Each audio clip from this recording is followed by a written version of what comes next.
వాడు దేవుడి పేరు అనేకమైన పేర్లు ఉన్నాయి. ఆ పేరులో నుండి దేవుడికి ఒక పేరు ఆమేన్ అనువాడు అని రాయబడుతుంది. ఆమేన్ అనగా తదస్తు, అలాగ జరుగునుగాక అని దానికి చాలా శక్తివంతమైన పేరుగా మనం చూడగలుగుతున్నాం. ఆమేన్ అనే పదానికి మనం కూడా ప్రార్థన చేసినప్పుడు ఆమేన్ ఆమేన్ అని అంటారు. యేసు నామములో ప్రార్థిస్తున్నాం తండ్రి ఆమేన్ అంటారు. ఆమేన్ అనే దానికి చాలా పవర్ ఉంది అనే మాట అర్థం చేసుకోవాల్సిన అవసరం. దేవుడి పేరు అనగా యేసుక్రీస్తు యొక్క పేరు, మాట్లాడుతున్న దేవుడి పేరు ఆమేన్ అనే పదం మనకు కనపరచబడింది. భక్తులు అనేకులు ఆమేన్ అని పలికారు.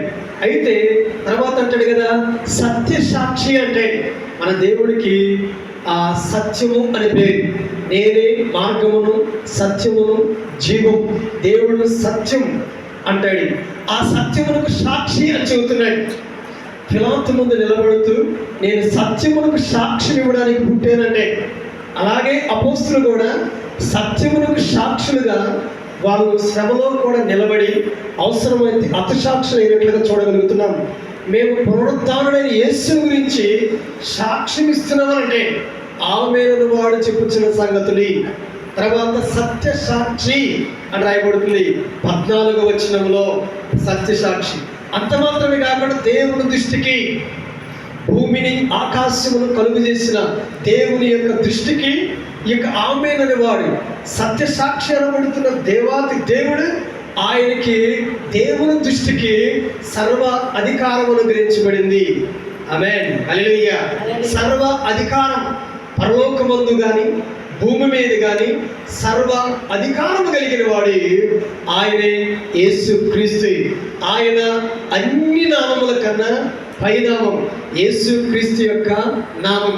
పైన కానీ భూమి మీద కానీ భూమి కింద నేల యందు కానీ ఏ రూపాన్ని మీరు చేసుకోకూడదు.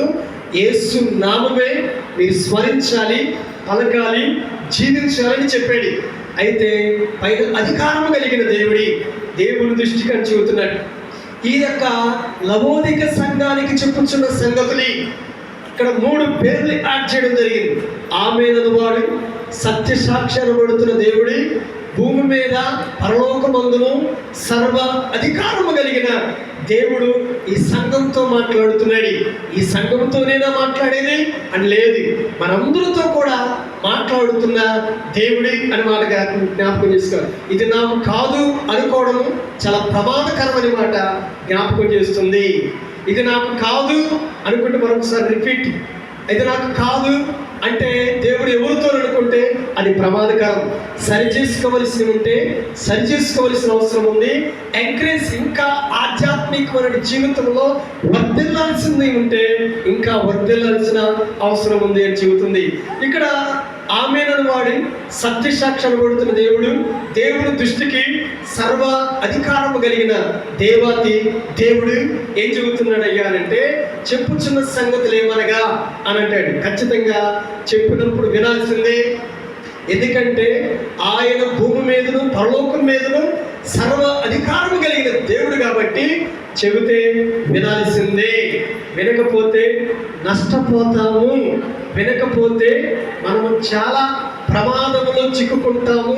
నీ ఆత్మ క్షీణించిపోతుంది, నీ ఆత్మ దప్పిక తీర్చలేని పరిస్థితికి సరిపోతుంది. అయితే ఆయన చెప్పుచున్నాడు. అందరూ ఇక్కడ లవోదిక సంఘాల గురించి మాట్లాడుతుంటే, నీ క్రియలను నేను వెరుగుదని, నీ నీ పనులన్నిటినీ నేను వెరిగాను, నేను చూశాను అని అంటున్నాడు. బాగా అర్థం చేసుకోవాలి. దేవుడికి కళ్ళు లేవు అనుకుంటున్నారా? దేవుడికి చేతులు లేవు అనుకుంటున్నారా?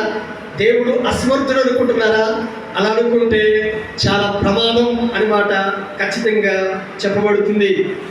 అక్కడ ఆ సంఘాన్ని గురించి వెలిగిన దేవుడి, మన సంఘాన్ని గురించి కూడా వెలిగిన వాడి, మన సంఘాన్ని గురించి కూడా వెలిగిన వాడు, చూసిన వాడు, ఆయన ఆది అంతమయ్యున్న దేవుడు ఏం చెబుతున్నాడంటే, వెలిగిన దేవుడి వీళ్ళలో ఉన్న లోపాలను చెబుతూ ఉన్నాయి.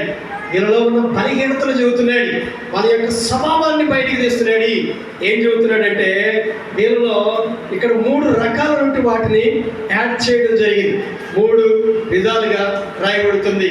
వీళ్ళు ఎలా ఉన్నారు అంటే, ఒకటి వెచ్చగా